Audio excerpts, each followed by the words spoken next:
CAA कभी वापस नहीं होगा। इंटरव्यू में बोले अमित शाह, हम इस पर कोई समझौता नहीं करेंगे। गृह मंत्री ने कहा कि नागरिकता संशोधन कानून का कोई भी प्रावधान संविधान का उल्लंघन नहीं करता है। संविधान का अनुच्छेद 11 संसद को नागरिकता से संबंधित नियम बनाने की सारी ताकत देता है। नमस्कार, आप देख रहे हैं आर्य प्रयास। मैं हूं धर्मेंद्र शुक्ला। केंद्रीय गृह मंत्री अमित शाह ने एक इंटरव्यू में साफ कहा है कि सीएए कानून कभी वापस नहीं लिया जाएगा।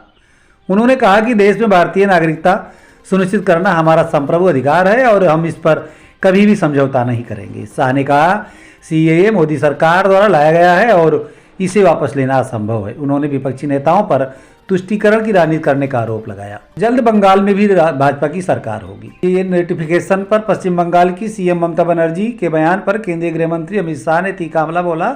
उन्होंने कहा कि वह दिन दूर नहीं है जब बंगाल में भाजपा की सरकार होगी और तब हम घुसपैठ रोकेंगे। और आप ममता बनर्जी राष्ट्रीय सुरक्षा के मुद्दे पर इस तरह की राजनीति करेंगे और तुष्टीकरण की राजनीति के चलते घुसपैठ को बढ़ावा देंगे और शरणार्थियों के भारतीय नागरिकता लेने का विरोध करेंगे तो फिर लोग आपके साथ नहीं रहेंगे। ममता बनर्जी एक शरणार्थी और घुसपैठिए के बीच का अंतर नहीं समझती हैं। सीएए का कोई प्रावधान संविधान के खिलाफ नहीं।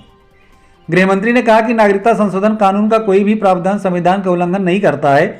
संविधान का अनुच्छेद 11 संसद को नागरिकता से संबंधित नियम बनाने की सारी ताकत देता है। मुझे लगता है कि चुनाव के बाद सभी इस मामले में सहयोग करेंगे और वे सिर्फ अभी अफवाह फैला रहे हैं और तुष्टीकरण की राजनीति कर रहे हैं। कानून की टाइमिंग पर उठ रहे सवालों का शाह ने दिया जवाब। केंद्र सरकार ने इस हफ्ते ही सीएए कानून का नोटिफिकेशन जारी किया है। इस कानून को दिसंबर 2019 में संसद से पारित किया गया था। उस दौरान सीएए कानून को लेकर काफी हंगामा हुआ और देश की राजधानी दिल्ली में इसे लेकर दंगा भी हुआ। हालांकि सरकार ने कड़े विरोध के बावजूद कानून वापस लेने से इनकार कर दिया था और अब उसे लागू कर दिया है। विपक्ष सीएए लागू करने के समय पर सवाल उठा रहा है और आरोप लगा रहा है कि भाजपा सरकार ने चुनाव में फायदा लेने के लिए आम चुनाव के ऐलान से कुछ दिनों पहले ही सीएए लागू करने का फैसला किया है। विपक्ष के आरोपों पर अमित शाह ने कहा कि सभी विपक्षी पार्टियां असदुद्दीन ओवैसी, राहुल गांधी, अरविंद केजरीवाल, ममता बनर्जी आज सभी इस पर राजनीति कर रहे हैं। इसकी टाइमिंग पर कोई सवाल नहीं है। भाजपा ने 2019 के अपने घोषणा पत्र ही इसका ऐलान किया था और अफगानिस्तान, पाकिस्तान और बांग्लादेश से आने वाले शरणार्थियों को नागरिकता देने की बात कही थी। के लोग जानते हैं कि सीएए देश का कानून है और मैंने भी 41 बार कहा है कि चुनाव से पहले देश में सीएए लागू होगा।